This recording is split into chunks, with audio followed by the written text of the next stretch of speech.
Ano sabi niya? Huwag niyo naman daw ipa-hair follicle drug test si BBM dahil presidente siya. He should not suffer the indignity of a hair follicle test. Ano? Si hair follicle lang eh. Indignity na? Ibibigay mo lang isang hair follicle tapos wala na? Indignity na yan? When drug use and drug syndicates are a major problem in our country, ang president natin ay ayaw mag-lead the way into saying that stop drugs are bad for you, and we should fight drugs and fight these drug syndicates. Yung SONA niya, meron ba siyang sinabi about drugs?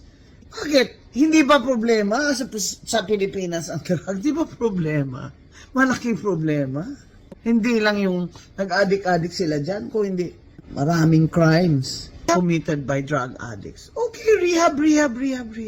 Pero maraming drug syndicates sa Pilipinas. And the president would lead the way. Lahat ng government officials, lahat sa national agencies at sa LGUs, magpa-drug hair follicle test. Oh, what's wrong with that? What's so undignified about that?